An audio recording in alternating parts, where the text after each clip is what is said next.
This is Eric Rutan of Cannibal Corpse. You are listening to the Scars and Guitars podcast with Andrew McKay Smith. Ahoy, hoy, comrades. Thanks so much for tuning into the show. I've got a wonderful subject to share with you. Production and all things related, courtesy of my conversation with Jack Hartley.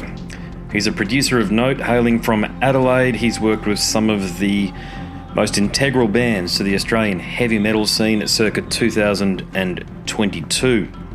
We dive into his thoughts on the production topic and a range of other subjects I'm sure you are going to find interesting. So here he is, producer Jack Hartley. Andrew, how are you, mate? Good, mate. How's things? Yeah, very well, thank you. Sounds like a rocket ship's going off there behind you. Oh, that might be my overheated laptop. Gotcha. It's yeah, all good. It works pretty hard. What do you run? Is that your door as well? Is that where you put your door into? Yeah, I've got like a portable workstation where I've mirrored my desktop. So it's kind of like a redundancy system and a portable studio. And it's a Windows PC and made by a fella in Victoria, Vin from Avon Technology. So yeah, it's essentially just, anything goes wrong with the desktop, I bust out the laptop and I'm good to go. bit of a custom build, yeah. And you also need redundancy, don't you, for almost any situation you're involved in these days, don't you? 100%, yeah. I mean, I don't really feel comfortable having one of anything, really, so... Spoken like a true musician right there. Yeah, it's. I mean, I've got a gig with this weekend, and I'm bringing 3 basses because I've had 2 fail on me in one night. So I've got 3. I've got 2 amps. I don't have 2 speaker boxes, but I don't need that because we're going through the PA. Of course. But that's the redundancy right there. But yeah, 2 cables, 2 wirelesses. You've got to. If you don't, I've had every combination of failure occur over the last 20 odd years or so, and it always happens just as the singer looks at you to go, "We're ready to go, guys," and you go, "There's nothing," and you're like, "What is it this time?" Yeah, 100%. I mean, haven't played live in a few years now, but that was always the case with me too. Always 2 guitars and 2 or 3 cables and a redundancy of everything. But particularly in the studio, one less cable than you need and it can shut down a whole session. So yeah, to be quite honest, there's some things that freak me out. Even going into studios with big consoles and stuff, I often wonder, well, what happens if the console goes down? And obviously there's not going to be 2 of them hanging around, but yeah, such is life in the music industry. Murphy's Law. It is Murphy's Law. I've even had a situation where I was doing a duo gig. I play guitar as well and doing an acoustic duo. Oh, right. Singer, and I was playing the acoustic guitar, and one half of the club we were playing in shut down. The electricity just went whoosh like that. And he goes, what did the manager goes, "Yes, it was you that did it, but we should have told you not to plug it into that one socket." There's not many sockets, as you know, in most venues. There's like 4. Yeah. But out of the 4 that were available, I had to plug it into the one that actually shut down that side of the venue, And I was like, what the hell could that possibly be? So that's there's lessons in all of these scenarios, but very few outside of just bring 2 of everything. Yeah, exactly. And I still meet and work with lots of musicians that just fly by the seat of their pants kind of thing, and take one guitar to a gig and one cable and stuff like that. And I just think, man, how are you not riddled with anxiety? And more power to those people. I'd love to be a little bit more easygoing, but yeah. 2 of everything and even a third sometimes. Even a third. Decent gear. Spend money on quality gear. Buy from a retailer or a vendor online that you trust, that you can go back to if there's a problem, that sort of thing. Like I use Bass Centre in Melbourne.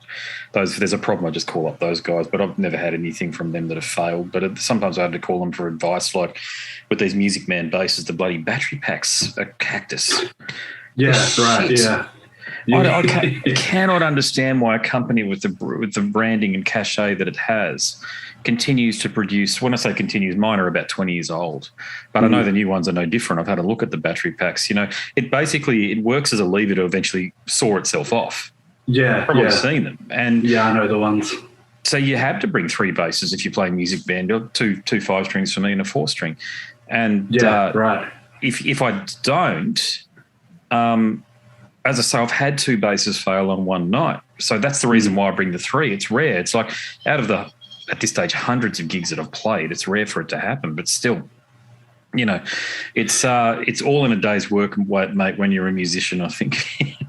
100%. The gig you decide to only take one will be the gig that you need to. Shocking, mate. Yeah. So, well, look, thanks for reaching out.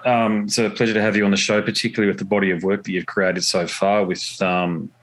I'm not going to do a massive intro to what we're talking, because I want to talk about things. In the intro, I sort of do. Sure. What the podcast is like. I tend to just go boom straight in. But I'm a big fan. Yeah. Yeah, thanks, man. I appreciate that. And then you listen to the Eric Rutan one, which is probably one of the best ones I've done, I've got to say. Yeah, I mean, sorry to cut you off there, but I think I've listened to pretty much all of them. I'm a pretty hardcore podcast addict, so to speak, and particularly after the long sessions in the studio when I'm just kind of there by myself and packing up cables, packing up mic stands, and doing mindless work. I'll throw on a podcast, and the Scars and Guitars podcast has been on heavy rotation. I think I've pretty much listened to them all. In fact, I listened to the Immolation interview you did last night as I was packing up from a session. They're all great, aren't really they, good. those guys? One of the things I find about talking to those guys, sometimes we take it offline afterwards, not with Ross, I haven't, but you end up exchanging emails and just exchanging memes and shit over social media and all the rest of it. I wouldn't say I'm mates with any of them, but, I certainly got to know Eric well, and Cam Lee. Yeah, sure. Cam Lee I've gotten to know really well. Kurt from Metal Church is another one. These guys, they're all right. It remains to be, it goes without saying, they're human beings. But I can't think of any other genre of music, maybe outside of jazz or blues, where you can really get up close and personal the way we do, provided I think you carry yourself with authenticity. I like to think I do. But, I think when you got a passion like we do about this sort of music, and especially because I'm a journo, and there's that opportunity to have conversations with them and dive into, like you picked up on the Cradle of Filth members there, just go there. Just what do you got to lose? This is what I can't stand about. Yeah. I name and shame, as you probably know if you listen to me, but these Metal Injection, Kerrang or what have you, they just ask bullshit questions. These dudes have all they fucking look the part, don't they? They got the long hair and the tattoos and all this shit, but it's like they're not trained to get deep in with people and go, why did this happen? Why did you do this? Tell me about this person here. The Cradle of Filth, series at this point that you've done on the kind of classic lineups at this point are fantastic. I think I've listened to them more than once, several times even. The Nick Barker, Paul Allender, Anstis, like that was a fan. How you got Paul Allender and what you were able to get out of him was fantastic. And I think for a lot of fans of that era of the band, a lot of questions that have been kind of unanswered at this point were answered. I mean, the Allender one, there was a few. I think at the start you kind of said, there's going to be a few moments of silence, but they were strategically edited in there, and hopefully more of the story will come out at some point. And I really, really hope so, and I look forward to it. But what is in the podcast is, it's questions that have been on my mind for quite some time. Once I found one of I think probably found the Nick Barker episode first and then just kind of went on a deep dive down to those episodes. I really don't think any of the other, metal news or metal media or podcasts or anything have been able to get to people to speak as candidly as you have so far. So, kudos on that. It's pretty good stuff. Yeah, thanks, bro. Yeah. Look, the Paul Allender one, what I put to air is less than half of our full conversation. Right. Yeah, he asked me to edit out, and his words were every time. So we started talking, and I could tell it was going to be one of those. When I say one of those conversations, it was certainly going to be an epic chat. And he doesn't do interviews, as you know. So I've got to be honest, I don't know how I got it either. I'm on a mailing list for a heap of stuff, and he's got this killer new outfit called The Unnamed Horrors. Hey, Paul, by the way, is another fella that I've taken, I'm not saying we're mates, but we chat to each other a lot. And we sometimes talk, he's called me once, from the road just to have a chat. Right. Yeah. So you get that comfortable with people. But I tell you, I think there's a lot of trust there between. There is a lot of trust there between. It's because we started that conversation, and I said, hey, Paul, look, what I think we'll do is, because he wanted to talk to somebody about this cradle bullshit. And I said, we'll have the chat, then I'll send it to you, whatever you want out, just tell me. I've done it before with others. Eric was another one. We took some stuff out of the Eric one. Where, if it 26 minutes and 11 seconds to 32 minutes, 43 seconds, you want that out, no questions asked. I'm not the guy. I'm not after Blabbermouth, even though Blabbermouth pick up a heap of the podcast episodes. I'll never be the guy that does things to elicit that kind of a response. And he said, okay, fine. And then he came out with it. He told me what happened in the band and stuff, which what I can share, mate, I think it's disgusting. Yeah, right. Yeah. I was able to read between the lines there somewhat. It's a pretty interesting story of that Cradle of Filth have to tell at this point. In fact, I had a friend that toured with Cradle of Filth on the anniversary just before the pandemic. The cruelty, the reunion show or whatever it was. Yeah. The reunion, one original member. Which they kept pretty. I didn't even go. I'm just like, why would I go? Me neither. I had a friend who was playing guitar in a band that was on the tour package at that time, and he had some pretty interesting stories. So it was. They're a fucking weird band. Annabelle, I had three. I think I'm right in saying there were three conversations lined up with Annabelle. The red-haired chick. Yep. They all fell through, and the reasons that I was given were she slept in, she stayed out too late, like the sort of things that I would think a 15-year-old would sort of give you for fucking up, And I was like, are they taking the piss or what? I mean, this stuff comes through Nuclear Blast. I mean, they're not fucking around Nuclear Blast, They've got a schedule, but I mean, I don't. Look, and then they screwed up, and this is the big one, mate. I don't think I've shared this yet on the podcast, but they screwed up.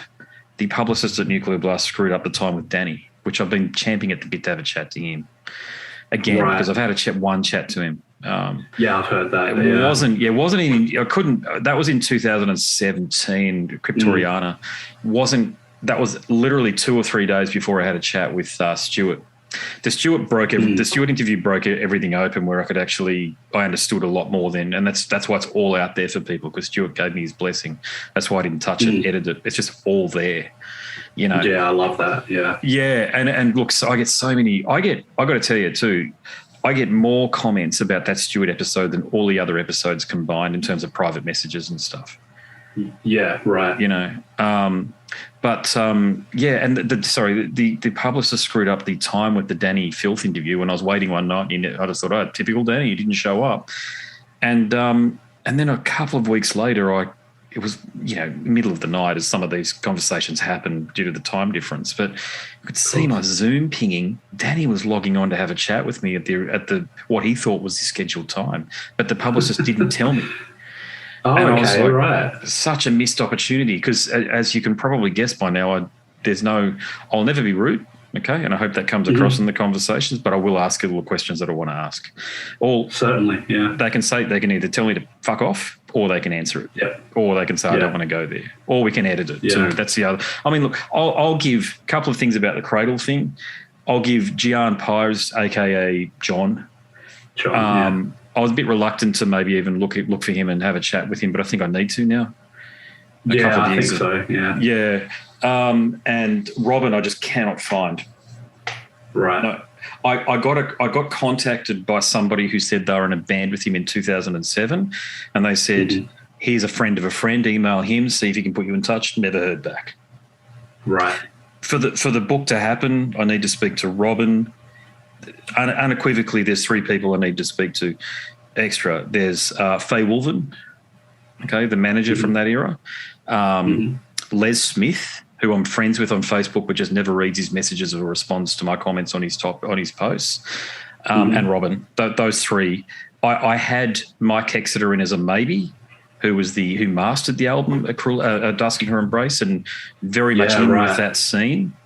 But for the book to happen, I need to speak to those three people without question. Otherwise, I won't get the full picture. Yeah, exactly. Yeah, Nick is Nick's an interesting character, I've got to say, because again, we took things offline, but he took exception to some of the things that I wrote in my book, the other book that I've got out. Yeah, I had to change some stuff. Yeah, I mean, without going into a heap of detail, he apologised and said he was just having a moment, and of course I accepted it. Yeah, he was in fucking Cradle of Filth and sees no royalties. I mean, these are regular people, men with kids and stuff. I'm always mindful of that. Yeah. The music is just what they do because that's them, like what we do. Yeah, exactly. But no, I really appreciate you listening to them, man. It means, especially you're a producer. I mean, you had some killer bands in your roster. Oh, thank you. Yeah. Well, I mean, I'm just such a huge fan of music, and the podcast format is fantastic for that. And you're doing great work. So thank you. Keep putting them out, and I'll keep listening. No worries, we'll do. And just on the work that you've done, so in the email that you sent to me, you talked about, so for people outside of Australia, all of these bands that I'm going to mention are, in heavy metal terms, household names, okay? Truth Corroded, Werewolves, so, I've heard their new material, and it's unbelievable, actually. Hidden Intent. I know Chris. I've spoken to Chris, I should say. Shatter Brain, great Adelaide band there. The Antichrist Imperium. I'm going to ask you a few questions about recording Matt Wilcock, who's probably one of my favourite guitarists around these days. Again, he's another fella that I exchange messages with. He just is a good bloke. But there's probably many more. But those bands that I mentioned, in addition to Falsifier, No Peace, Either Nomad, but Truth Corroded, Werewolves, Hidden Intent, Antichrist Imperium, all of these bands have something of an international profile, don't they? Yeah, somewhat. I mean, still underground, but for the underground metal community, they're it'd be hard, particularly in Australia, it'd be hard to find many people that haven't heard of Truth Corroded or at this point. And Werewolves, I mean, they're only a fairly new band, but the pedigree of the people involved in that project goes back years and years and years to some of the heaviest hitting underground death metal, experimental bands that the country has put out. And I'd just to jump back a bit, I'd have to agree. Matt Wilcock is one of my favorite guitarists as well, and I personally think he's one of the most criminally underrated and just underrated, and he should be a household name as far as guitarists go, and he is in the underground death metal community. But it's kind of part of the role he plays. Is he's not really trying to get in the spotlight, but I just think he is criminally underrated, and it'd be awesome if more people were aware of his playing. Agreed, yeah. And I've got to say, I'm a fairly late arrival in that, look, I'm on Golden Robots email distribution list and all the rest of it. And John Howard sent me through a bunch of stuff. And one of the stuff he sent me through was Shotgun Mistress. Gosh, shocker. I listen to them a lot. Yeah. And I rarely buy CDs, but I did buy Shotgun Mistress's CD. And I think Matt no doubt sent it up to me. And, mate, I could hear the intensity in his playing in that album. That's why I like it, because it's like an extreme metal guitarist, bolt tight on the riffing, playing this sort of free rock stuff. But it's metal, isn't it? It's he is one of the most metal individuals you could ever meet. And and that definitely comes through in his playing and his writing. All of the Werewolves guys are just metal to the core and old school death metal to the core. But yeah, the ferocity and the fire in his playing is prevalent in everything he does, even the Shotgun Mistress stuff, as you said, that's veers away from the extreme end of stuff that he's involved with. But he is just clean, knowledgeable, learned, but with the attack and the authenticity that you would expect from an extreme metal guitarist. I think that's one thing that maybe the shred guys have found it hard to do, is, the underground metal thing is you have to kind of be entrenched in the culture and the lifestyle and the influences to be able to authentically play that stuff. And you've got the Steve Vais and the Yngwie Malmsteens and the all of those virtuosic guys.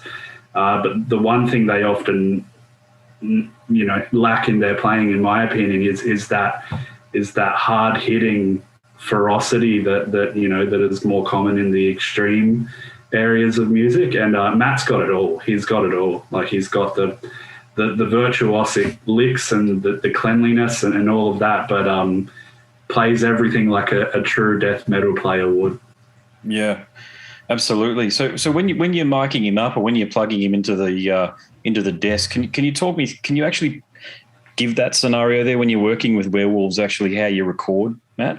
Well, interestingly enough, Matt's. I've never had the privilege to work with Matt as a guitarist, but he's very self-sufficient, and that the Werewolves production line, I'd say, is pretty fascinating in itself. Throughout the pandemic, I've worked with Sam Bean, who was one of the original founders of the Berserker, also Antichrist Imperium. He played bass, I think, live for the Berserker, but was the original songwriter and guitarist for the Berserker and vocalist as well. Okay. And throughout the pandemic, I've worked pretty closely with him on, to be honest, I've lost count at this point. They're so prolific that they come in, they conquer, and then they leave, and I see them again in maybe a couple of months, and we do a couple more albums, literally. And but pre-pandemic, I was lucky enough to have Sam and Matt reach out to me, looking for me to produce some vocals, and worked pretty closely with Matt on getting some performances and kind of phrasing and stuff out of Sam. So, but aside from that, Matt's pretty self-sufficient. He's actually a pretty good engineer himself. He's got a little Pro Tools set up at home, and is just amazing at pulling. He knows how to write a song. He knows how to pull a take, and he's got that covered. And as far as Werewolves go, there's a bit of a team that makes up a production line in a couple of states that get the job done. So I think Matt will be coming down with the Bremelin to play the new Deadfest in a month or so. So I'm hoping to catch up with him then. But yeah, I think the first time I recorded them, they were Matt was present and kind of very, very, very, contributed to the vocal process and the vocal producing and stuff like that pretty heavily. Since then, they've just kind of had no choice but to hand the reins over to me and send stuff back and forth.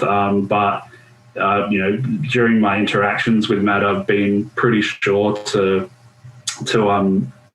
pick his brain about anything and everything guitar. I mean, I've got no hope of being, like 1 ounce as good as a guitarist or musician as Matt, but the wealth of knowledge he's got, just even on a touring or band life level, is something you definitely want to take advantage of when you're around him. But for the most part, he'll track his own guitars and he tracks as he writes. and he's extremely prolific. He can knock out an album, you know, in a week. He's tracking as he writes, and then as soon as he's done, as far as I'm aware, he just sends the DI files off to someone else. You know, it's I'm done, on to the next one. And the whole process with Werewolves so far, I think I've been involved with 3 or 4 records with them. But as I said before, I've lost track.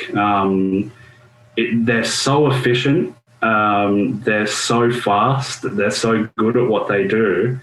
And I'll add that it's never at the sacrifice of the quality of the output. It's always of a very high standard, but it's the fastest and most prolific output I've ever come across in any musician I've worked with at this point.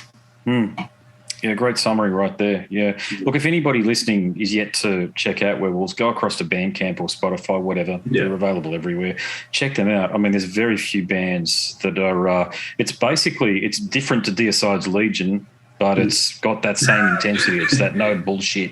Yep. Hit you in the face. I listen to it in the car. Yeah. It's the new one, Death Metal. I think it's called. Yeah.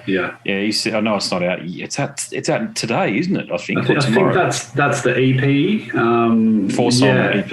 Yeah. Yeah, and I think there's maybe a couple of covers. Yeah, I think I tracked bass and vocals on that one. Nice. Well, you did a great job, man. It sounds killer. Oh, thank you. Yeah, there's a bunch of people involved in that.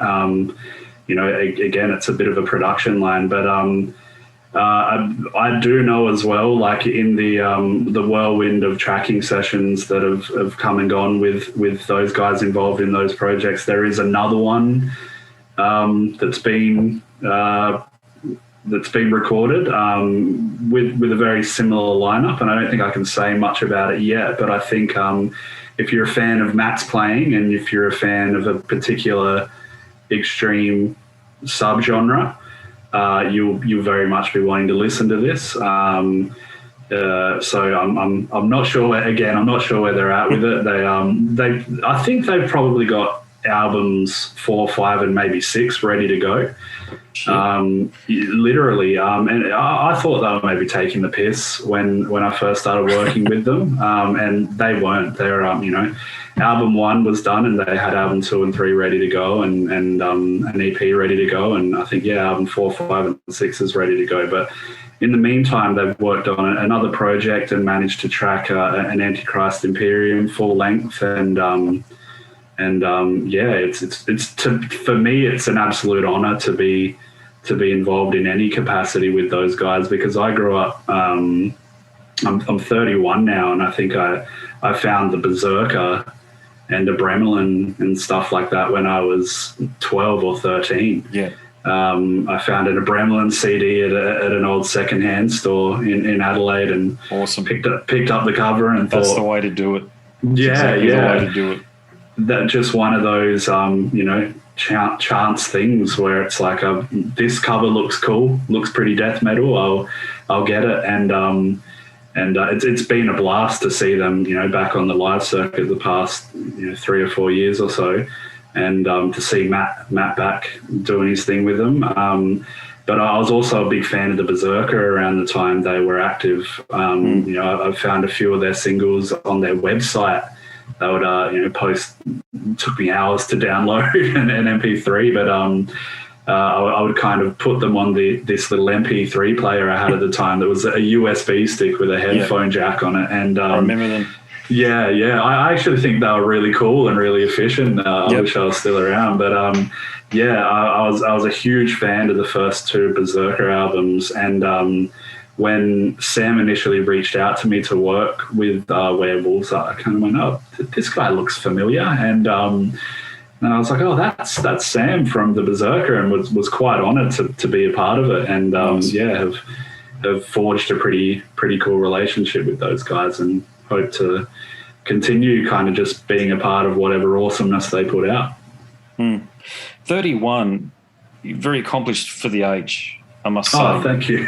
given the resume, but how did you did you get into it? Was it the traditional pathway? You went to school and you finished, and then you went into uni or SAE, that sort of thing, and then you went through that pathway? I'm largely self-taught. I mean, the past 3 or 4 years have been, like I've been doing it full time. But I've been doing it for as long as I can remember. I didn't go down any of the traditional education routes or anything. In fact, like I was a pretty lucky kid. Myself and my siblings were very rarely said no to. We weren't rich by any means or anything, but my parents were definitely the type of parents nice that parents. Exactly. They would self-sacrifice to see their children do anything. So when they did say no, I was aware that, probably this is out of reach. And SAE was one of those things they said no on. So I started playing guitar when I was 12, and as soon as I could play a riff, I was looking for ways to capture it. And I remember, stealing my dad's little handheld dictaphone at the time and recording riff tapes, and then slowly kind of naturally evolved from there, from, just finding DAWs on the computer in their infancy. So for as long as I've been playing guitar, I've been trying to capture my own songs. And when it became quite clear that, I was showing an interest and an aptitude towards this stuff, my parents were thinking, well, what can we do with him to encourage this? And the SAE thing came up, and I think it was something ridiculous, like $11,000 a semester or something like that. And around about that same time, I was lucky enough to just meet a lady, Kat Johns, who now runs a guitar repair and building workshop down in Adelaide called Louder Guitars. Mm-hmm. And her and her partner had a studio up in the hills, and she had just graduated from SAE, and she was not very happy with the course and what she had learnt and the recording time she got. So being the intense kind of go-getter she is, she decided to rewrite their curriculum in a more practical way and start doing private lessons for audio and stuff. And I met her just in a music store and around 16, 17 and took her up on some of those lessons. But it wasn't really long before it came clear that, formal lessons probably weren't my thing. And she caught onto that pretty quick, and it just became this informal come up to the studio and assist and hang out and pick up what you can. Like an apprenticeship in some ways, or a internship or something. 100%, yeah. And I mean, that's largely been the traditional way that most young engineers have learnt. It's been a master and apprentice type relationship. I was lucky enough to be in contact with Kat, and for several years would just go up and be a sponge and absorb absolutely everything I can. And eventually I started playing in bands and lost track a little bit of the audio stuff. I was still recording my friends' bands from my parents' shed and making noise till 10 o'clock at night. And I had very lovely neighbours that allowed us to do that. And I'd do that once in a while, but I kind of lost focus and really threw myself into the band thing for 4 or 5 years. And it wasn't until my mid-20s that I thought, I don't think the live thing's for me. I enjoy it. I love it. I love going to shows, but I think I like hanging out in dimly lit studios and creating the music and working with people to realize their vision and reach their goals and do the things on a technical level that maybe they are unable to do. From about 25 onwards, I just got more and more entrenched until about 27, 28. I had enough business to go full time and was kind of freelancing at that point, just going around from studio to studio to record drums or cut live sessions or do whatever I had to do that I couldn't do from home. And then from there, I would take it back to a small studio set up in my spare bedroom and finish it off. And then I was doing work and just keeping my head down and trying to work with as many people as I could. And eventually, some people took notice, and I was offered a residency at a studio here in town. And that's been the last 2.5, 3 years for me working from it. I've had a pretty solid home base. I haven't had to worry about jumping from studio to studio and or not having a separate life work space. So yeah, that long story short, it's as long as I've been playing guitar, I've been trying to capture it, and it was just a natural progression to where it is now. And I'm very, very fortunate and very lucky to have a pretty loyal and sizable fan base that keeps a roof over my client base rather that keeps a roof over my head and food on the table kind of thing, and also keeps me working in a field that I'm extremely passionate about. Just from the half an hour we've been talking and the amount of time that I've spent in studios, in context, I want to provide this statement. You strike me as having the right temperament for doing the gig you're doing. Okay, because right. I've been party to some pretty serious arguments in studios with producers and engineers and fairly headstrong musicians who want to do their things. So is your overall, in terms of your philosophy, does it mirror someone like Michael Beenhorn, who you might have listened to that conversation that I had with him? He does something called pre-production, where he really tries to suss out what the band is all about before you even go to pre-production. So do you have a timeline at which you work to, and can you tell me about, like, when a band first contacts you, what the process looks like? It really depends on the level of the band, whether they've got label backing or not. So it's a bit of a spectrum. In general, I encourage every and all bands to do pre-production, and I think it's essential. But for the local band end of the spectrum, it might look like a band reaches out to me. They have a certain budget, and we see what we can squeeze out of that, and then we're just kind of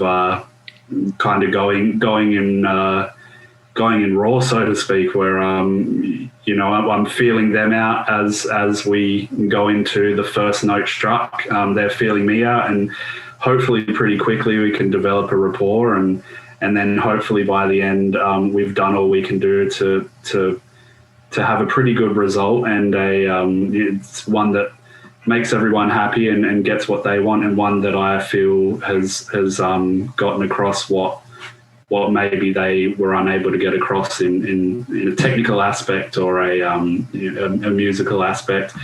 There are always varying degrees of success and result. The quick, rough and ready local bands, and I've been fortunate enough that over the years I'm just getting better and better bands and musicians. But when it comes to the bands that have a bit of label support and have a bigger budget and the stakes are higher, pre-pro is an absolute must. I mean, if for nothing else, just to get a lay of the land in terms of personality and dynamics. I like to pretty quickly see who the driving creative force of the band is. I like to see if there's any kind of issues as far as the dynamics in the band itself. I like to get a gauge on what the level of musicianship is and where the songs are at. But if anything, I think pre-production is invaluable just because, for the people side of things, that to go in and set up and strike the first note, if you have a good rapport already and there's a sense of trust established, it's going to make the process 100 times better on every level. If a band doesn't trust you and you haven't done enough to win that trust, and you haven't felt out the dynamics of the band and each personality, things can go wrong that will affect the music pretty quickly. But, you know, like the technical side of things is once you've reached a certain level, as I'm sure you're aware with your own musicianship and stuff, it becomes less about consciously thinking about those things, more about the things around them. And in the context of the recording studio, you know, I've set up a microphone and I've you know, I know signal chain like the back of my hand and all of that stuff. I'm not really thinking about that. I'm kind of making sure that the other ducks are in a row so that when it comes time to do all of that stuff, there isn't anything getting in between. Obstructions to success, so to speak. Yeah, I get what you're saying. 100%. Yeah, that's a beautiful way to put it. Yeah. So yeah, I mean, I like to definitely get some pre-production in if the budget is there and the time is there. And as you said before, temperament's a huge thing. Oh God. The studio can be tense. The creative process, as I'm sure you're well aware, just outside of the studio, just in the rehearsal space, can be pretty tricky to navigate through.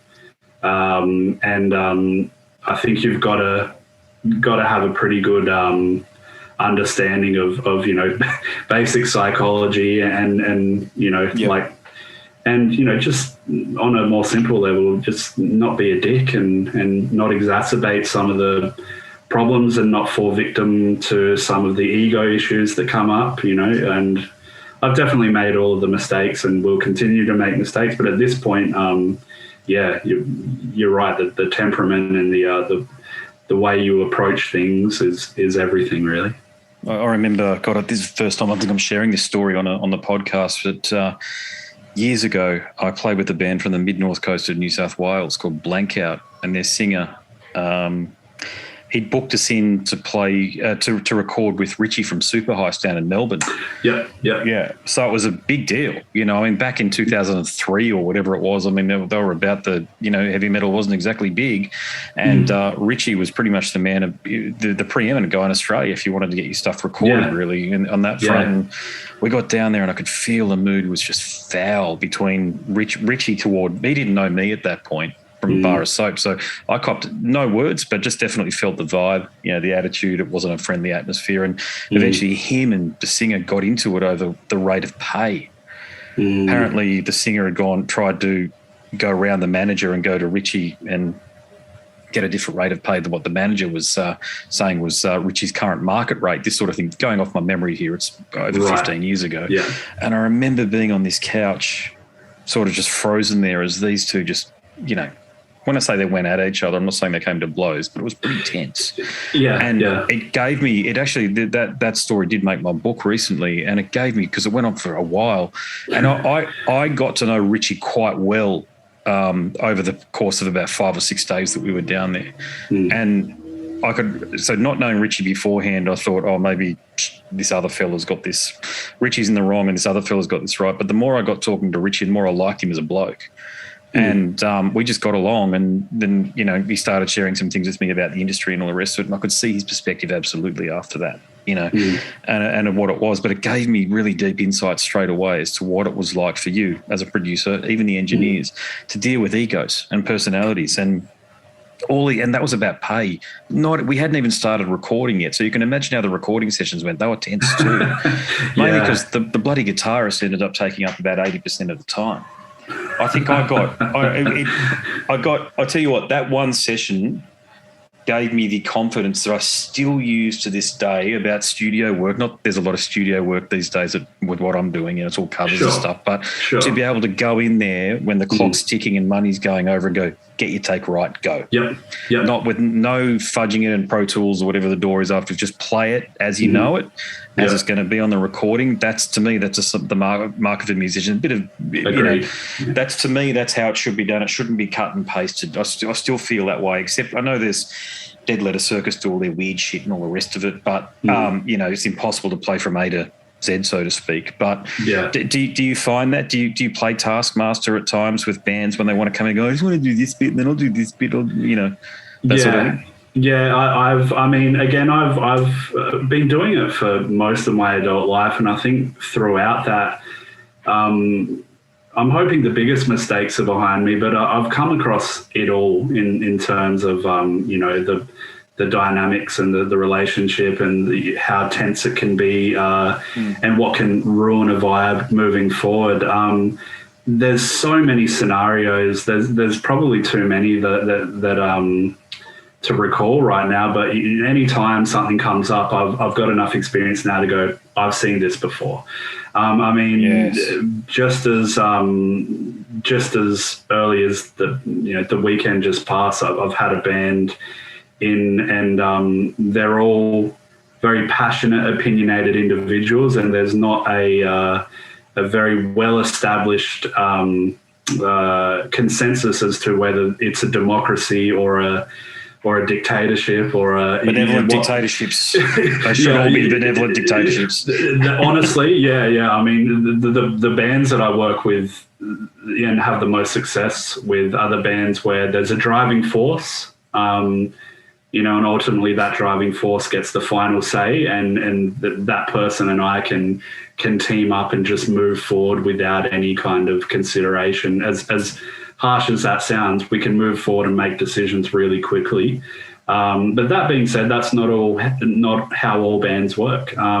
So this particular band, a fantastic band, and I don't think I don't think they'd mind me saying that they're all very passionate, outspoken individuals, and we're doing a death metal album, and it's got elements of world music and traditional Greek music. Even there's some didgeridoo and some clapsticks, some indigenous instruments and stuff like that. And it's very technical, very demanding music, and with all of the world music elements kind of thrown in, it makes for a pretty cool, unique, album. And I think one thing that's happened is all of these extra elements that we've thrown at the songs, perhaps we overtracked them a little bit, and there's a driving force in the band that's behind those things, and they seems to be butting heads with some of the other members of the band as to how much of that world music element do we keep, how much of it should be prevalent, how much should be cut.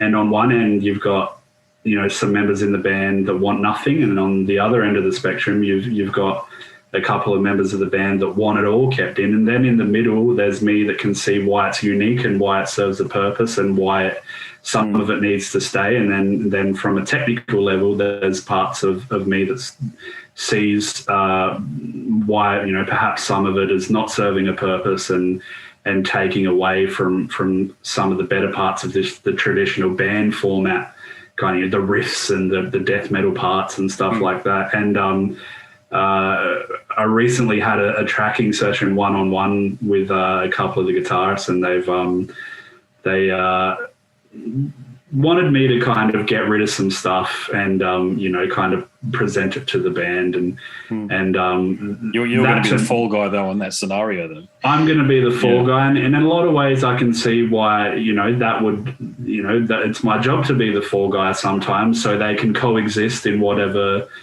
they've got to do together, whether it be sit in a van together or sit in a rehearsal space together, and then not have that underlying tension about things. But at the same time, I think because there's no established dynamic, to me, I think it would just kind of mess up the relationship and the dynamic between myself and everybody if I were to kind of let someone take me aside and have their own individual vision served. So for me, it was a matter of just navigating through that and being like, well, how can we compromise and make everybody, I recently heard someone say, a compromise isn't everybody 100% happy. It's everybody 90% happy, a compromise should be that, we all might be a little bit unhappy with the outcome, but we're all equal as far as what we're happy and unhappy with. And for me, it was just kind of navigating through, how do we make these decisions that best serve the song and best serve the vision that's quite unique for the person bringing this in. And just a matter of getting everybody together and, like easing the tension and being very honest and kind of having a laugh about the honesty and ribbing each other a little bit and just kind of making it a comfortable environment to be like, look, we don't have to go behind each other's back to get our point across or to, like get what we, our vision realized. We can be adult about this. We can just talk about, I think in any good relationship, you just have to communicate. And that's one of the myriads of scenarios I've come across when it comes to that stuff. It just, for me, it becomes a matter of just seeing what's happening, what's playing itself out, and participating in a way that that keeps us all on track and that keeps morale high, but also keeps the song number one. I've seen it all at this point, from nervous breakdowns in the studio to, contentious relationships between the engineer and the band, and it's not conducive to creativity. As you were saying before, I've worked with a couple of bands that even worked with DW back in the day, and he's got a reputation, but you can't argue with what the guy has done. He's been pretty successful in his own endeavors, and put out some pretty good stuff. And I think just every scenario I've seen at this point and come across, and I've got enough experience at this point to just go, no, I see what's happening. This is how we navigate through it. And I think, what I'm maybe good at, if I could say so myself, is just gently doing things that maybe need to making decisions that need to be made, but doing it in a gentle way. Knowing when to push back to, because as you know, not all personalities respond to a gentle nudge. Some people need to be hit over the head with something, and that's when I've got to adjust my approach to it and do what I need to do. But I think there's a productive and healthy way to navigate through all these things, but they certainly do. It's the biggest part of being in the studio. It really is. What's the most challenging situation you've dealt with? I mean, you mentioned of someone having a nervous breakdown in the studio, and I can imagine I've seen someone go, after the 30th or 40th take of a drum, there's something on the drums, and they haven't been able to get it. They need to take a walk around the block, and if they still can't get it, that's when the pressure truly sets in, particularly if you've just booked for 2 days. So can you tell me about like a scenario that's, where you've really thought, shit, this is going to go sideways? Yeah, I mean, to be quite honest, there have been a few where a specific one I can remember, and this is, I haven't really spoken about this publicly too much. Maybe in the studio it's come up, but I remember I was recording a female vocalist, and we were doing a 7 p.m. session, so it was already kind of later in the night. I mean, I prefer to get up early and it'd be 7 a.m. before 7. I mean, a lot of my conversations happen at 4 and 5 in the morning. That's my take on it. I mean, I just on the weekend I worked a 17-hour day and then an 11-hour day back to back, and I started at 6 a.m. and I prefer to get in there and get going. There's no reason why we have to slack off, but I think there was one particular this session that started later in the evening, and I showed up, and the young lady in question was already a bottle of wine deep. I was going to ask you about your views on this, so keep going. Well, she was quite a good singer as well. She was really good, when she was sober and when she was on her game, she was a fantastic singer. And I think she had a pretty long background of being singing in the Navy and stuff like that. And we got in there, we did the standard run of the mill stuff, checked the mics, developed a bit of a rapport, and then we hit record, and it was quite obvious from the first note that she was in no shape to sing. And the wine kept going down as the takes kept going on. And it kind of, I called the session when she dropped to the ground, broke down, and was threatening self-harm because she was not doing well, and she knew it. And she obviously had some other things she was battling that had manifested through this very confronting experience of not performing in front of somebody. And that was just one of the many, kind of nightmare situations I've come across. And, I myself have butted heads with certain people in the studio, and that they were big, learning experiences for me. Doesn't happen too much these days. I'm pretty good at kind of feeling the situation out and playing the role I need to play. But that was one of the more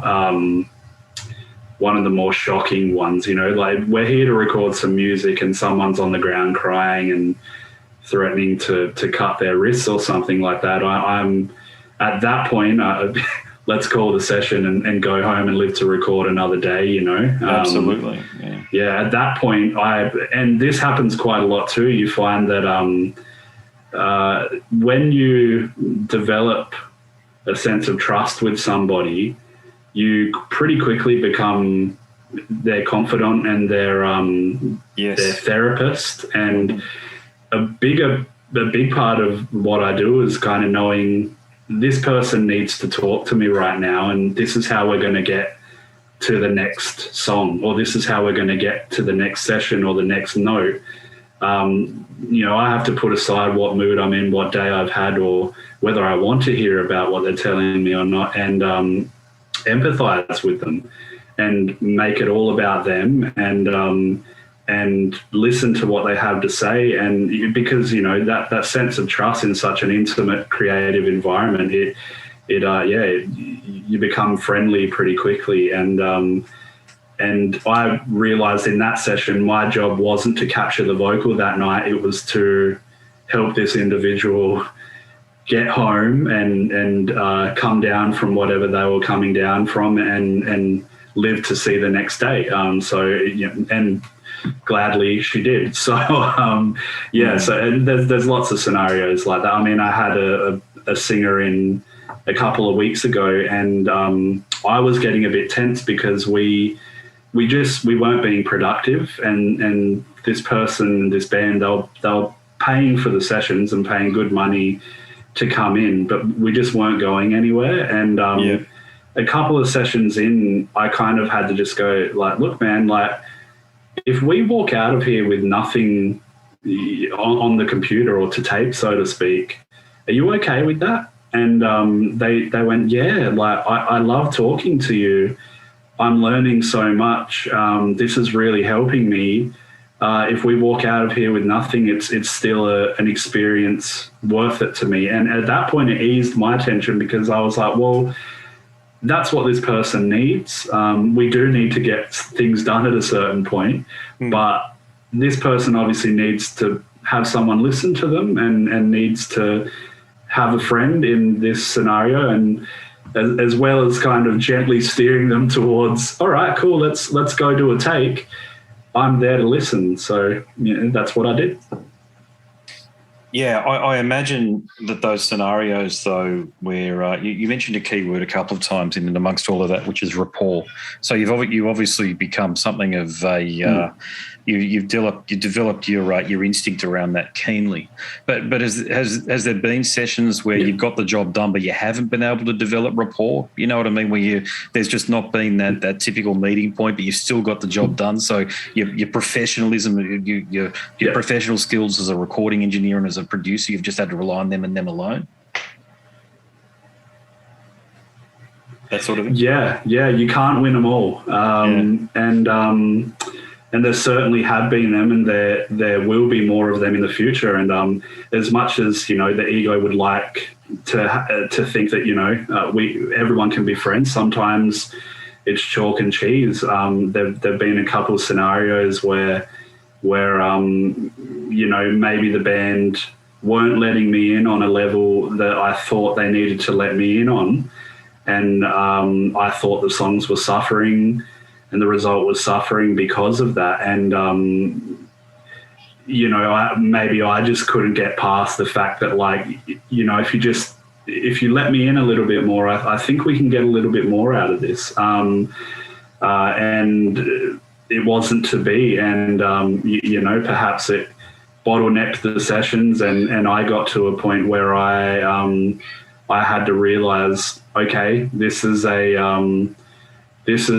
where I rely on the technical aspects of it, and this is where I understand that this is perhaps not what I would do, and this is maybe not even one that I'm going to look back on and think job well done. But we're here to get the job done, and we're here to get through it. Yeah, exactly. And the biggest challenge, I think, in that scenario is to not phone it in, is to go, because the temptation to go, well, it's a run out the clock situation is already there, and you have to I have to kind of keep reminding myself, don't just run out the clock. Assume the role that you need to assume here and do the best you can at it. And if that role is just the guy that presses the buttons and says very little and, there's no laughs to be had, then that's my job. But that doesn't mean I have to give any less effort or sabotage anything.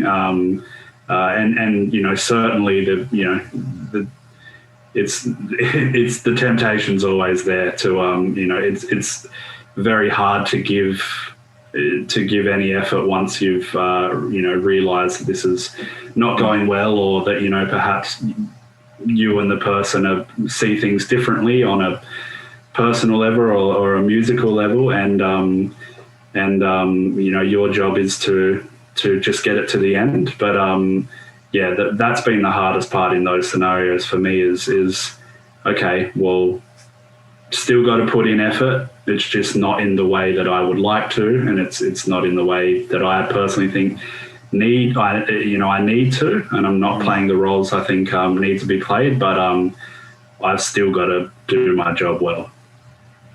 Fair enough. Yeah, great insight, mate. And I'm gonna change track here, and I'm going to ask you a question that hopefully. Well, who knows if you've been asked this question before, so let me go there with this one, okay? Sure. Musicians are fans of musicians, okay? Mm-hmm. Are producers fans of producers, okay? So do you have a producer whose body of work you look at and go, I admire that, and I'm going to emulate that, not copy it or be influenced by it, but emulate it to some extent? 100%. I'm a fan of bands, musicians, producers, engineers, editors, even. I'm even a fan of guys that are just renowned for doing mix prep and just really good organizational skills and stuff like that. For me, to name a few, it would be.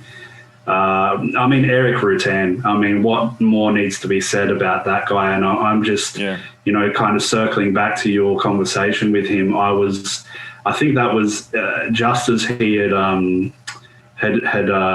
joined Cannibal, or maybe just before. But he at that point had worked on 3 or 4 albums for them, and for me, from my perspective, to finally see this guy getting the recognition he deserves, not only as a musician but as a producer, is awesome. The guy's just been slogging out intense hard work as a musician and on the engineering front and producing front for such a long time now, and he's certainly one of my inspirations. He's just, I've never met the guy, but he comes across as such a gentle, nice, personable guy, but with a very intense side to him, and I love that. I absolutely love that. I think you just nailed it. I think you just nailed it right there. Right. The few conversations I've had with him, you couldn't get a better description of Eric's character and the way he carries himself than what you just said. Yeah, it's prevalent in his recordings too. There's a certain, anytime he's been in a band or he's worked with a band, the bar never drops below a certain standard, and that's part of the work ethic and intensity. And I take that from him. I take his intensity and his absolute commitment to getting it right. I mean, there's the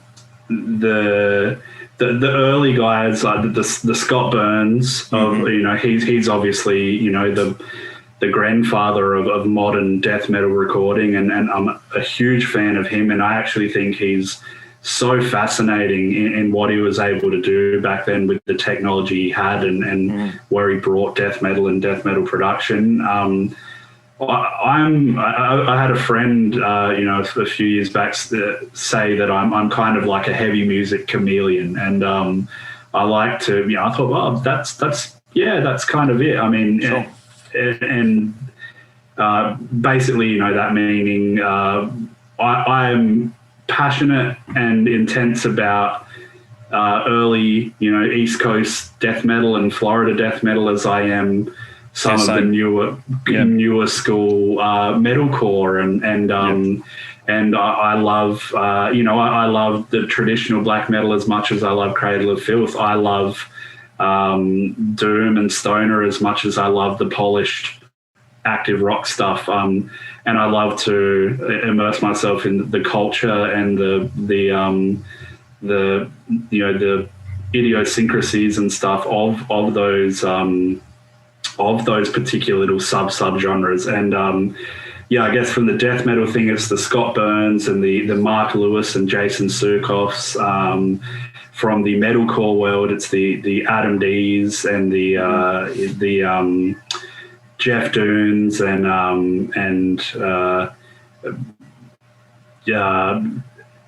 Lance Prince, a guy from Melbourne. I'm a fan of so many people, and I mean even outside of that, I think the Eric Valentines and the Joe Barisis, that work in the more nice. Yep. I look at those guys as, I mean, I call myself an audio engineer, but they're really engineers. They can take apart pieces of gear, they can treat a room acoustically. The science is not lost on them, and I think as far as technology progressing where it's progressed, and the bedroom producer becoming more of a thing, some of the science is lost, and that's okay. I think everyone's got something to bring to the table, technical or not, as long as you get it across the line. But I'm a big fan of those traditional audio engineer guys, the Barisis and the Eric Valentines and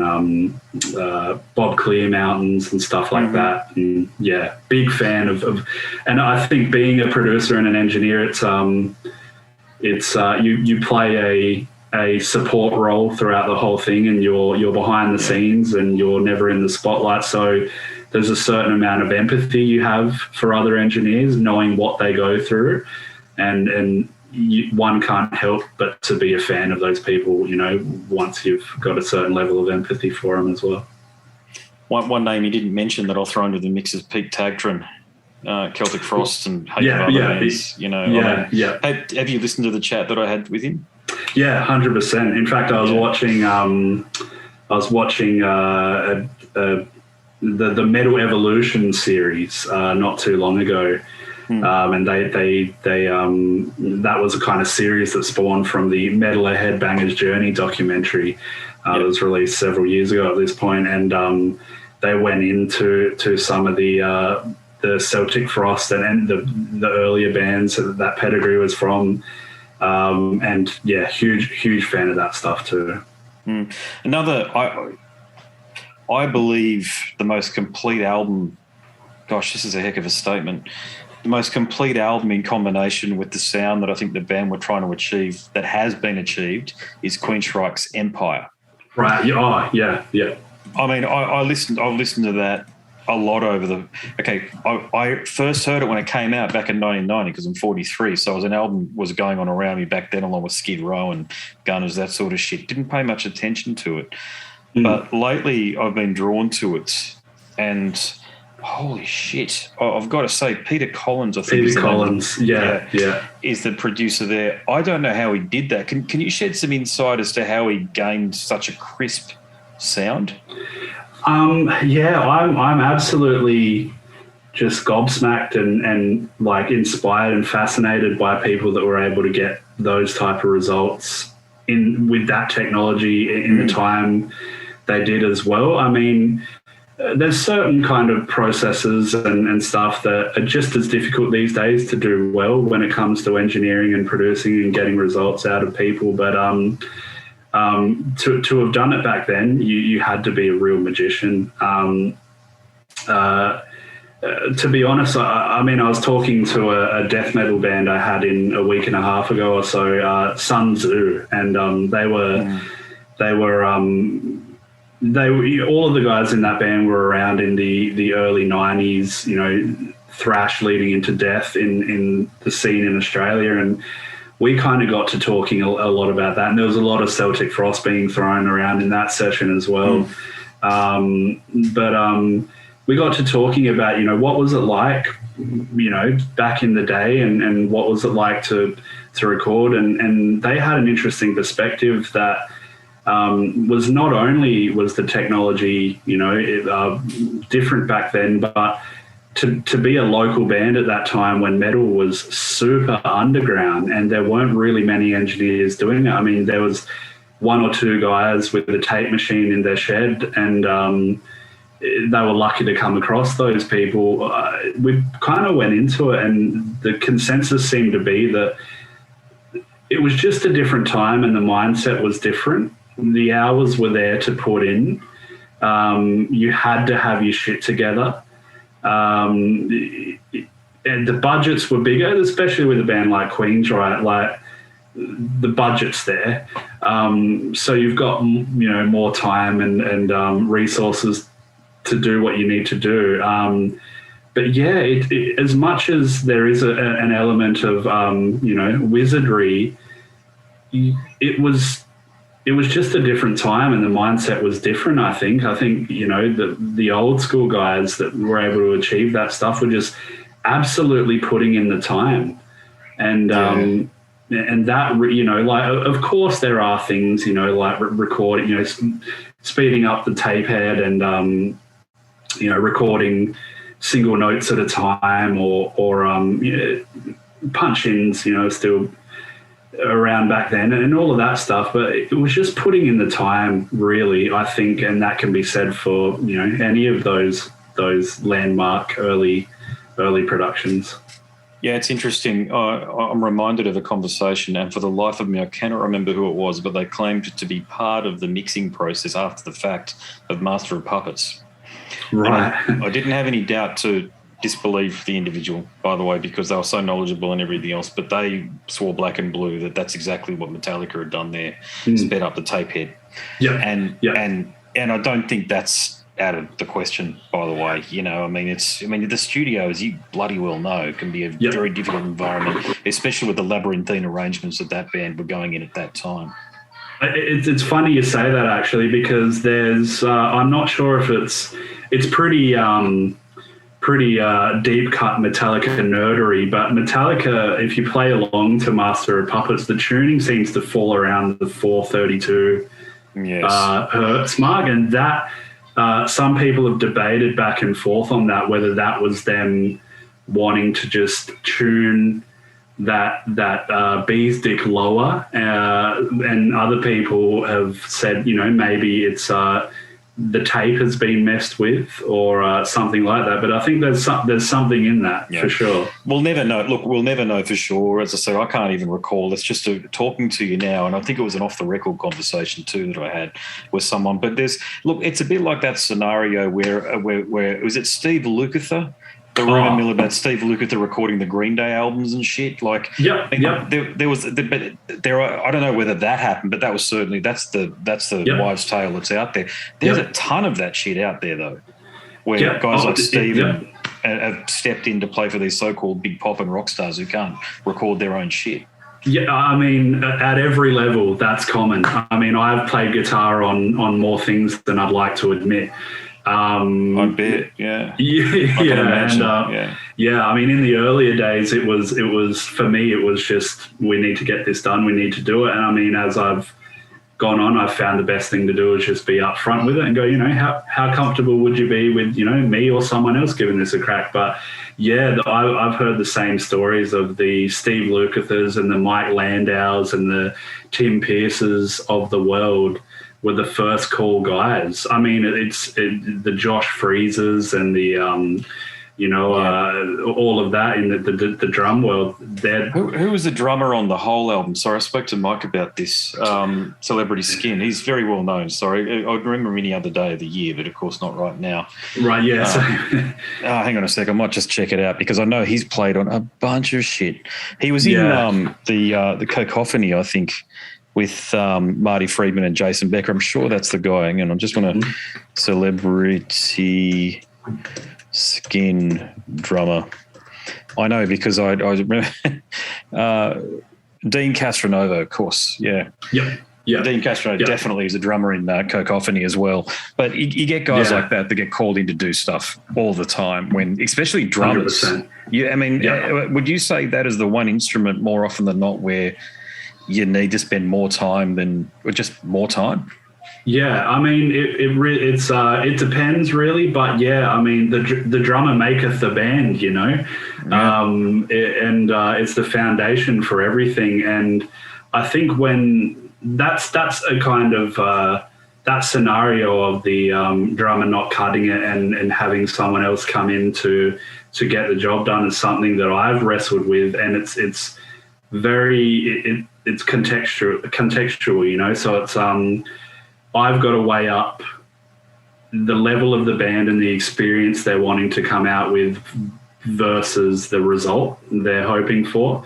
And I mean, if it's a younger local band and they're in there to have a good time and they're on their mum and dad's money, of course I'm not going to suggest we get a hot shot in to redo these takes, you know, because look, you know, you never know who's going to go somewhere with their music, but you have to kind of weigh up, like, look, the stakes aren't very high with this band. They're young, they're getting their chops together. Let's persist and let's maybe put in an extra half session or put in that 17-hour day to get these 4 songs where we need to get them, or let's even just kind of lower our standards and understand what we're working on here, which is not my favorite thing to do, and again, I've had to do it less and less. But when the stakes are higher, it's the drum. Everything's just got to be right. It's I don't like having to resort to chopping up note for note. I like to get things right going in. And of course, you know, like some of it's just got to do with production aesthetic, for lack of a better term. You know, sometimes you get things into the computer pretty tight and the genre calls for it to be tightened up even further because that's what people want to hear. But it's just got to be right, and the drums are the foundation for everything. So if the drummer isn't cutting it, there's been the scenario where I've had to have the chat with people, and I've had to bring people in, or I've had to kind of do what was needed to do to get the drums to a place where they needed to be. And I mean, in this day and age, I'd say from my experience, drums are probably a little bit easier to manipulate as long as the person is of a certain standard of playing. If you can bring them up to 70%, then I can bring them up to 100% in the computer. Yeah. And I struggled with guitarists that couldn't play well, though, and bass players too. I mean, I'm sure you know people, particularly in the metal world, most people might have this attitude towards bass that it's a secondary thing or it doesn't matter as much as guitar. But if you get a bass player that doesn't know how to finesse the bass and kind of make it sing in a certain way or play dynamically when called for, or to step out of the way of certain things, or to come back up front when they're needed, it can just ruin a production, and it can make things go downhill pretty quickly. I like to have bass up front. I think bass is where the heaviness comes from.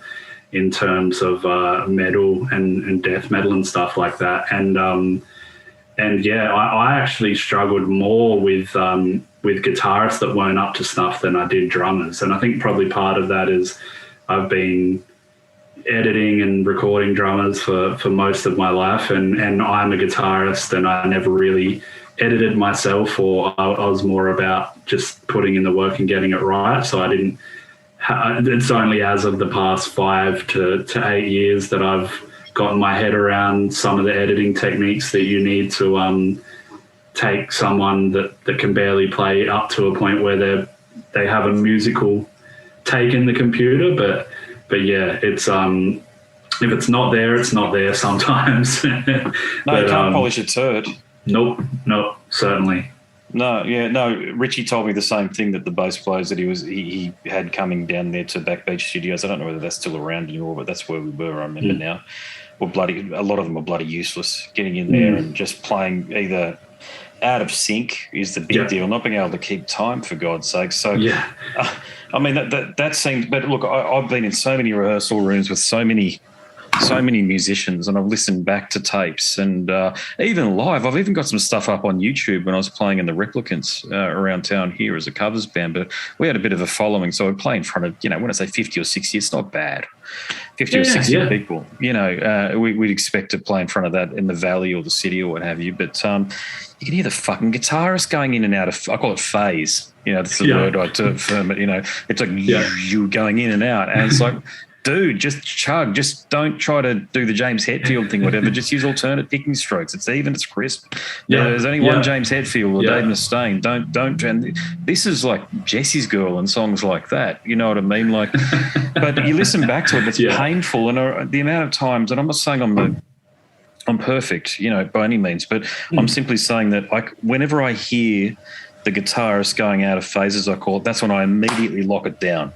Yeah. Immediately I just go back to the quarter notes or the 16ths, whatever it is that we're doing, and just holding it, not doing any runs, just holding it and staring across.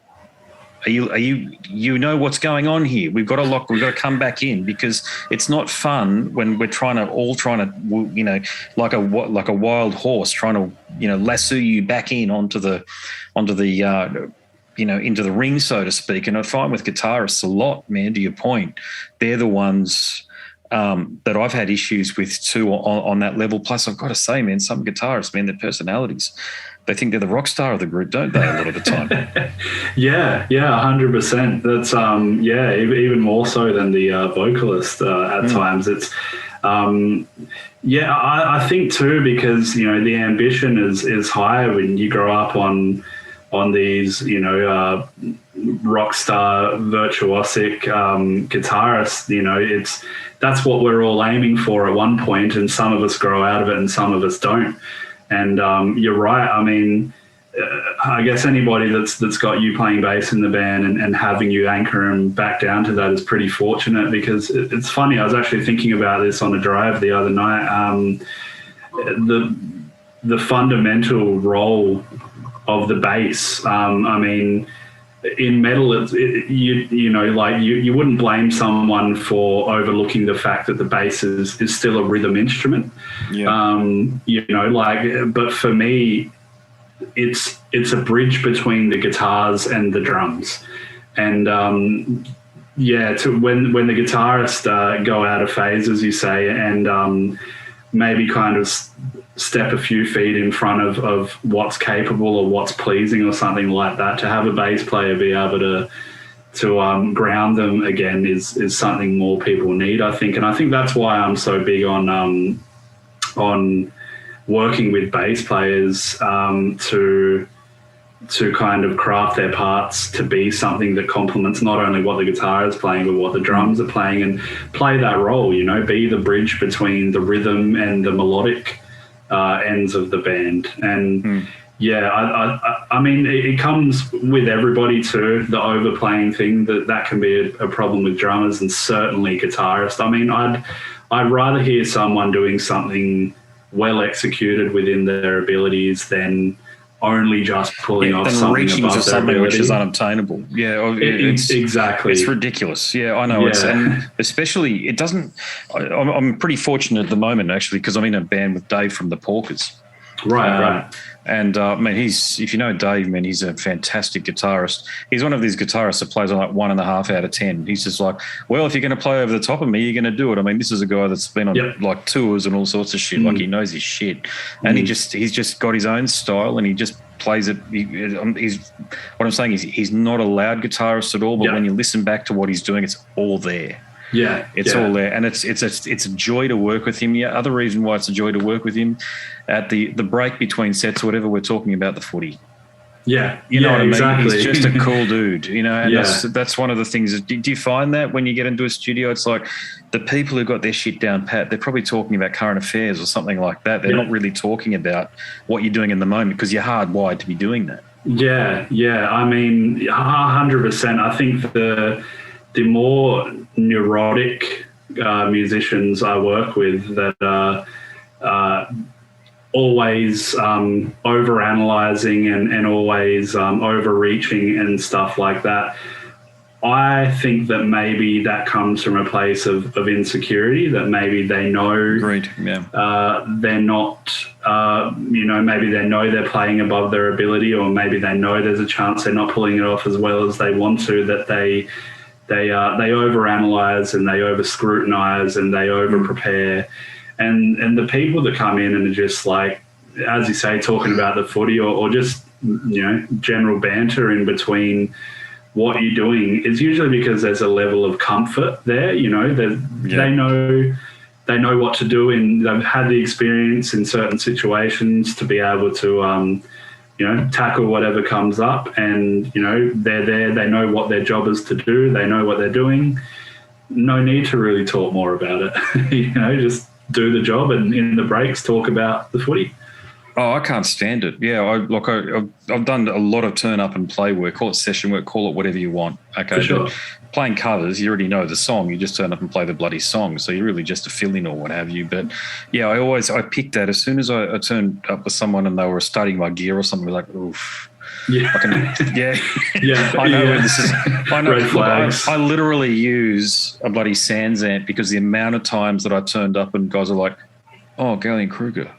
Oh, I really love Sans amp. Do you have Sans amp?" I'm like, "No, I don't. I use GK." Like, it doesn't even matter anyway. I mean, it's Ampeg, GK, Gens, Benz, whatever. It's all the fucking same at some level.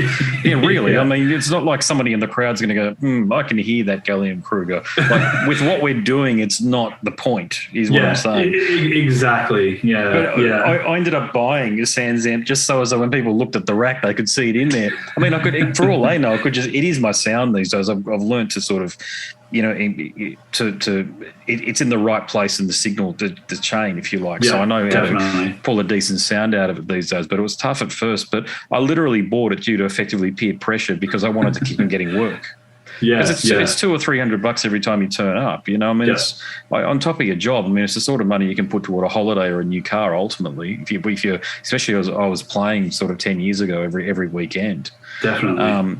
But yeah, it's ridiculous. So yeah, definitely these days, I'm in a group called Velvet Kiss, and we're all pretty seasoned, if I can say that. We're all in our 40s and 50s, and at this point, we've all played in so many different bands or whatever. We're all talking about COVID or some other shit. You know what I mean? The music and what we're doing, it's just right. We're ready to play. Yep, go bang, done. It's just that's it. And we're talking about what pizza we're going to order in the second break or whatever. Exactly. Yeah, you all know what you're there to do. If you care and you're a decent enough person and you've got your stuff down, you'll do your job, and you've done your due diligence to make sure you can show up and do that.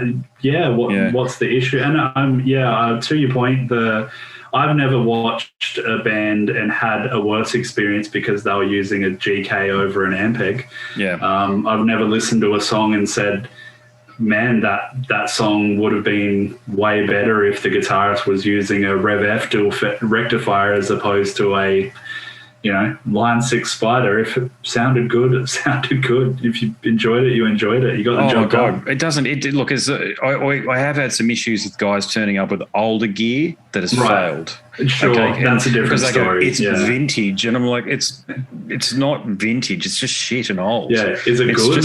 Just because it's 35 years old and you haven't changed your tube probably ever doesn't mean it's going to provide a good sound. Exactly. There's all of these these myths and legends out there that people buy into, and then they think it's going to do that for this one here. And the other issue I remember having was with particularly with younger musicians. So I was starting a band, and you go through I hate doing this, by the way, the cattle call. I'd rather talk to somebody and suss them out first. It actually is because of this process I'm about to explain, that if I ever do it again or what have you, or just talk to people now, the assumption is you can do it, but inviting some of the younger guys and girls, I've got to say, into the rehearsal studio, and they look at the gear and they start talking about why they use the gear that they use, and start like, I use a Les Paul Junior. I don't like Les Paul standards. I'm like, what are you fucking talking about? Who cares? You probably got the one that was on the wall there, and you've made all these justification decisions around why you bought there, and that's the best. It's like nobody cares. It's like these people who bang on about the cars they drive. Yeah. It's like, did you make it? Were you part of the design and engineering fucking process? You listen to them prattle on about it, and you're like, can we drop it, please? It sounds like a minor thing, but when they keep banging on about it, you're like, look, you use the gear that you use. The main thing that I remember, and this is the key point, those guys who bang on about all of the things that I just mentioned, okay, they fuck up the songs. And exactly. You're like, just learn the song. It ain't hard. Exactly. I've been there, my friend. I've been there. I've got in the studio, I've got this Squier P bass, and I get the odd kind of amateur engineer, or I even record quite a few people that I'd say they're pretty good engineers, and in their own right, and red flags are up for me when someone comes in and wants to start having the gear pissing contest, or what are you using here, why are you using that, and that Squier P bass is one of the biggest kind of triggers for people, because I'll have somebody come in and I'll be like, well, you're looking for the P bass sound, try this thing out, and Squier, it's like, just listen to it, give it a shot. It sounds better than half of the vintage P basses or jazz basses I've ever heard or recorded. It's just an anomaly. It's just one of the good ones. I'm not saying that if you got the exact same model that was right next to it in the store, that would be good as well. It just happens to sound good, and it does the job, and quite well at that. Let's give it a shot. Like, don't let your brand loyalty kind of get in the way of this result we're trying to brand get. Loyalty, but it's irrational. And it's, I think, like sunken cost fallacy a bit too, in that, like, well, I bought this $2,500 Gibson, so it must be the best, and it must be the one, it must be better than the Les Paul Junior or whatever, because I bought it, I spent the money, and I chose it. I remember going. I was in New York, and I went to Mandolin Brothers. That famous guitar shop there on Staten Island. Sure. And I bought an orchestra model Martin, and it sounded pretty good in the store, I've got to tell you. And it was it's a $4,000 guitar at the exchange rate at the time. Ended up getting it for about $1,900 or so.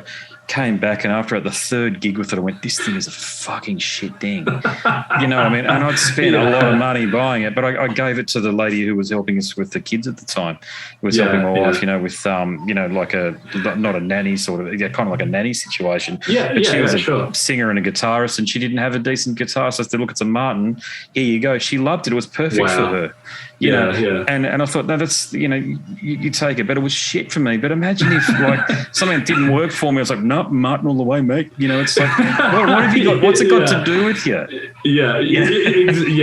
That's exactly. It's sunken cost fallacy all the way. And it's so funny you brought that up, because I've had that conversation with a few people. It's one of the worst feelings in the world to have dropped a considerable amount of coin on something, and to have that realization where you're like, I think this thing's a piece of shit. Like it's and for me, when that happens, it's always this slow process of denial where I'm like, it can't be. It can't be. It's everything I wanted, right? It's I've wanted this for so long, and it seemed great. It's got to be. Maybe it's me, or maybe it's the pickups, maybe it's the strings, maybe it's the setup, and it's just this slow process of going, dude, you just bought a $4,000 dud. It happens. It happens, and it's like, I think it's even my cabinet that I've got at the moment.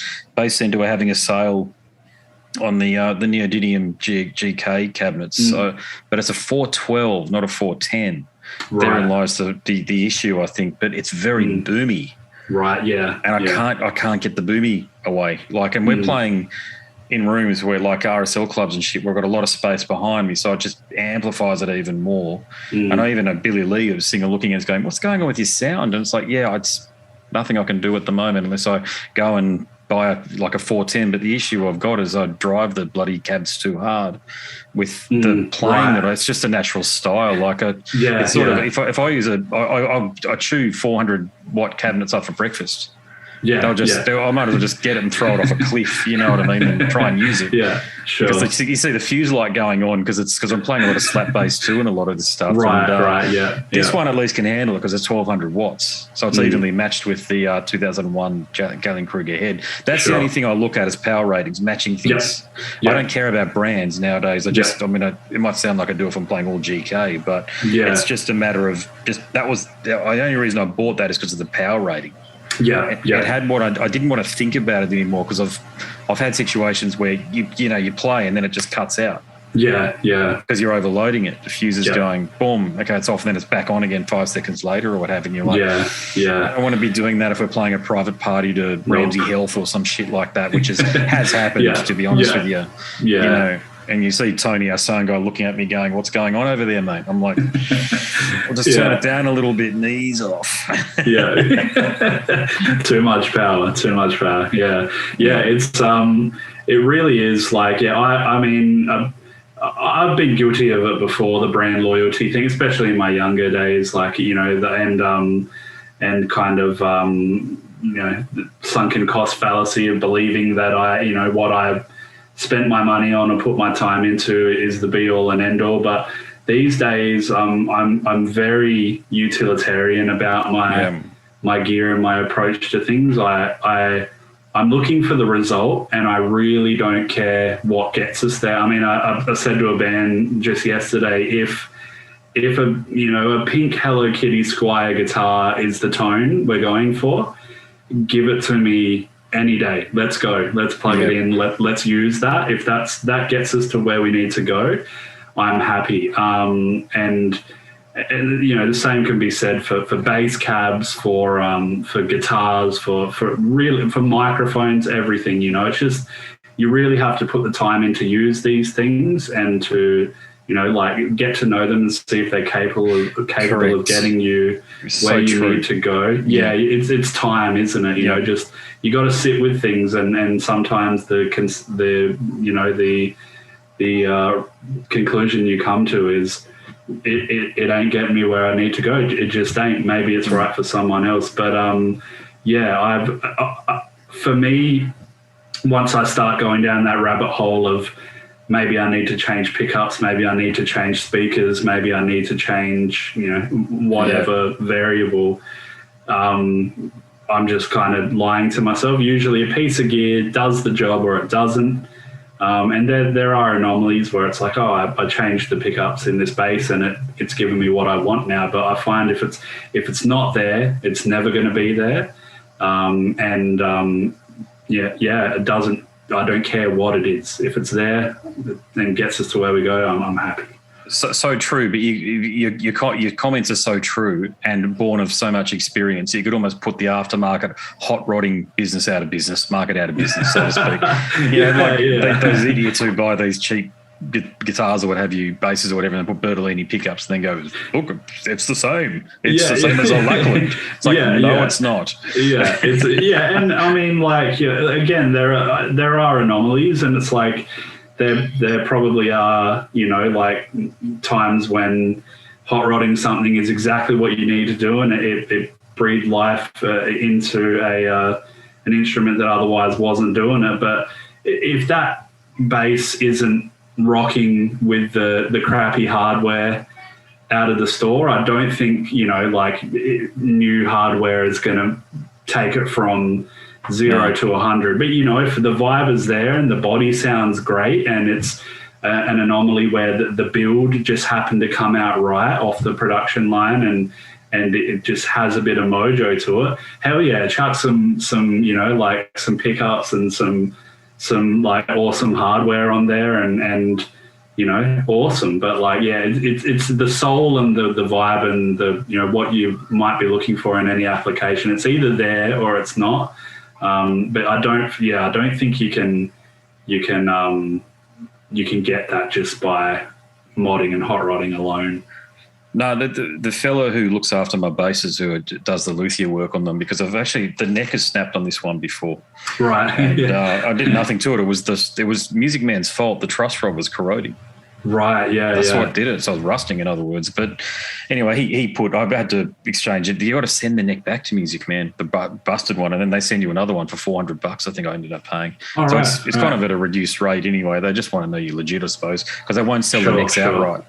You can't just buy a neck and put it on any old bass sort of thing. Right, yeah. They don't want people making Frankenstein. You can do it. You just got to go and buy them or buy secondhand or whatever and then do it that way. But Sure. This bloke was telling me that he used to Takamine, I think, have a distributor. They don't go direct. I think, of course, they'll have distributors in Australia. Mm-hmm. But he was the fella who was the importer and would check the guitars as they came in and make sure that they're ready to be shipped out to the shops. Yeah. Might have just been Queensland. I can't recall now. But anyway, he was telling me that what he worked out from that process was, so from the factory, someone checks them, and the really good ones become artist series or what have you, meaning that they're given to Tom Petty or whoever it might be, because they need to be sort of be at that sort of a level. Yeah. Then underneath that, then you've got the employees in the guitar factory themselves who hold on to the good stuff. Then you've got the person who might be putting it onto a ship from Japan or wherever it might be to Australia, who then goes through them themselves. Then you got the bloke who unloads it even before it got to Gary. Even before it got to him. There was 7 or 8 people that had got to before he even got to check it out and put it on the shelf, get to give it to the retailer. And then you got to keep in mind that the person in the guitar shop probably plays the hell out of it too and goes, I want to keep this one. Yeah. But it's actually, I'm not saying it's 7th or 8th rate. The point is the stuff that we get to play off the shelf, because, how else can we buy stuff unless you know somebody in the factory? Exactly. It's going to have issues, and I've certainly experienced that with every instrument that I've had. Nothing has been clear cut, solid gold. As the day I took it out of the cardboard box or whatever it might have been from the day of purchase, they've all required, especially this one here, exceptional amount of work to keep them on the road, so to speak. Yeah, exactly. Yeah, I early on when I did meet that Cat Johns that I was speaking of earlier, that now runs the guitar repair and building company Louder Guitars with her partner Chris Lau. I pretty early on, through doing audio with them and stuff, became, pretty good friends with Chris Lau, who's an amazing luthier and just the guy for guitar repair and maintenance in Adelaide. And he, kind of hanging around him, a lot of his, attention to detail and his absolute kind of nerdery with build quality and stuff like that rubbed off on me. And at a pretty early age, I was noticing that, I was seeing people kind of bring me guitars that they were really stoked on. I'd look at it and go like, man, the neck pocket's pretty deep on this thing. It's moving around quite a bit, or like there's some pretty dodgy looking fretwork going on here and stuff like that, and I think if you want to avoid that, you've got to pay the big money and go custom or something like that. And even at that rate, there's still human error to be factored in and stuff. But yeah, there's really nothing perfect about, there's never a perfect instrument really. There's always something about it. But you're right, like the things off the shelf aren't it's not always the brand and it's not always the price tag that's going to dictate the quality and like bond you have to the relationship, to the instrument itself. But yeah, it's very true. Yeah, the reason I used to play Warwick, so I had a P-bass copy. We all start on them as kids, and that was a piece of shit. But that got me through my high school years, and then after I left, I got a Yamaha, which was modelled on the Ibanez sound gear, and that was okay. Yeah. That was sort of getting there. And then the first good bass I got was a Warwick, and that fucking thing sounded great. But when you play it, dips down like this. It goes almost like this. It almost forms a 90-degree angle to your body. Yeah. I'm like, and I felt like Les Claypool. Like it was sort of because I sort of play because I got lessons right. So I was taught to play like this. I'm not saying I'm a jazz player, but I was always, what was the old saying? Hold it like as though you're about to drink a cup of coffee. That's what they were saying to me. Yeah, that's what the teacher said. So I remember thinking that's still play that way. It's just habit. Right. But this thing wouldn't stay, so it ended up causing back issues, and I ended up selling it for about half of what I bought it for. You know how it is. And I bought the Music Man because I just wanted a workhorse. I just wanted something that would do the job, and I didn't want to go down the P-bass route because it just seemed a bit too old-fashioned. I love of course, I love the Music Man stuff. It's when I'm going for a particular sound too, there's nothing else that will get that apart from a Stingray or something, just that, very kind of bass leading scoop thing sometimes. Music Man Stingray all the way. And I was the era I started playing guitar in, the Korn and things like that were very popular. So as a result, Ibanez was the hot guitar to get at the time, and Ibanez had the same problem. They had these really sleek, slim bodies. That kind of I always felt that reminded me of a sports car or something. These really pointy, modern, slim, sleek bodies, but and really thin necks. But you'd find that the necks weighed more than the bodies, and the mass was pulling it down kind of thing when you're standing there with a strap. And some of them sounded fantastic, but it just wasn't practical and wasn't comfortable. And you'd think, you go well, would QC be a thing, before they let this guitar kind of hit the shelves? Wouldn't they have tested it with a strap or seen the impracticality of having a bass that, or a guitar that just dips down because the mass is too heavy at one end? But these things happen for sure. Yeah, I'm with you. I don't understand it. I couldn't understand, particularly with Warwick. I mean, I've played a couple more of their stuff, and they all sort of do the same thing. And is it the horn? this bit here. I don't know what this bit here. Where it's too long. It comes up to here, and it's like no wonder it's doing that. It's just gravity that's going to pull it down, and then the weight of the neck. To your point, exactly. Would do it too. But you don't. You've got to play with it for a couple of weeks. What I'll add is when you buy gear, you've got to play it in the environment in which you intended to use it. Yeah, so exactly. Playing it at home on 1 out of 10 isn't it. You've got to play it on the 7 or 8 that you'll be using on stage or what have you, and just seeing if when you're throwing it back off the rack, if it's giving you the sound that you need. And there's no other way except for trial and error, because that same piece of equipment that you feel is a piece of shit can be gold in somebody else's hand. Exactly. Yeah, exactly. It's the way that they play. Yeah. Yeah. Or in a certain environment, maybe that old kind of Les Paul Jr., you've got that, the pitch bends if you lean on it a certain way, or it, doesn't intonate, well enough to play a live set with it. Maybe it's just got a magical tone, and, it's a studio, studio dweller kind of thing that's keep it in the studio, retune it after every take, and that's where that guitar shines and lives, but you take it into the live circuit and you've played one chord too hard and it's gone out of tune, or it's, you've lent on it a certain way and it's not intonating the way it should or something, but it's 100%. I think the big thing there, you say, is just putting in the time. I mean, I've got some friends that they're very much into the buy and sell game, and I think they're probably addicted to they're addicted to the trade and to the sale. I see them moving a 10-top PRS or a, Les Paul custom, once every 4 weeks or so. And I just think, man, like, have you spent the time with this thing yet? Like, have you just simply put the time in and done the due diligence with, like you say, that, in the context that you need this thing to work? Have you played it through an amp, or are you just playing at home through your, your Roland Cube? Or, yeah, exactly. Yeah, no, it's all use case scenario, and you just got to work at it. And I think you've got to give things, you use 3 goes and then you're out, basically. 3 goes in that sort of an environment. And provided you put the work in, I'm not saying you just turn up and don't do anything with it, but provided you've tried to tweak it, and if you still can't get there, well, just try something else, Exactly. Yeah, exactly. I couldn't agree more. Yeah, put the work in, and if it ain't there, it ain't there. Try something else.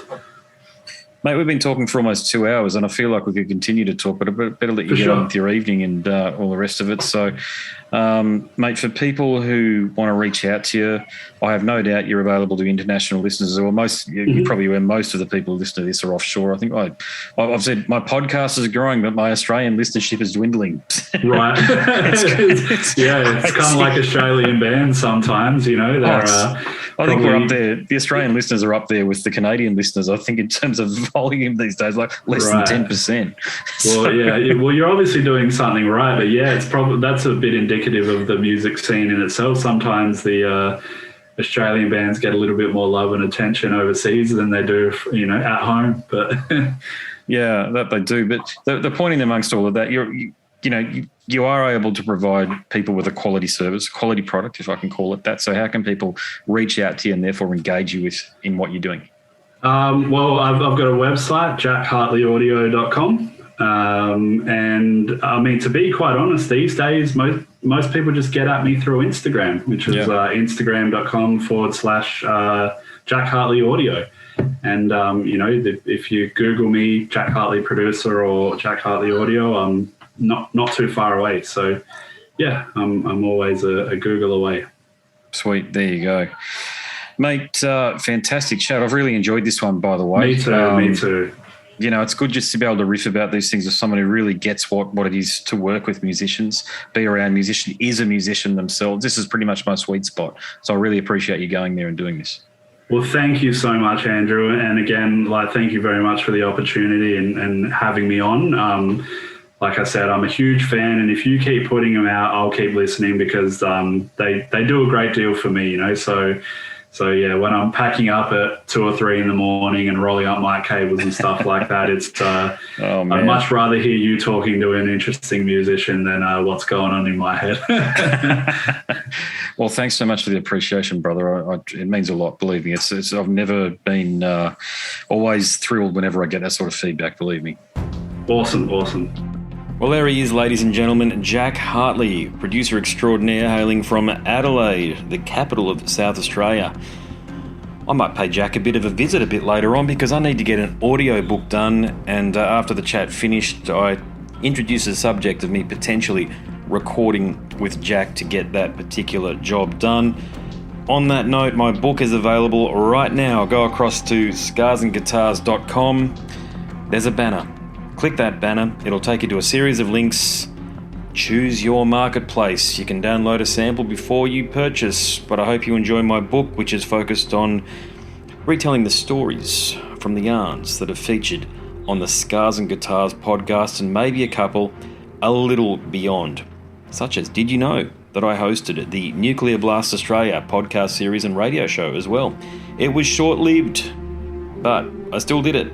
And some of those conversations make Scars and Guitars, Volume 1, conversations with musicians from the world of heavy metal, rock, and beyond. I think that's a subtitle. It's easily found.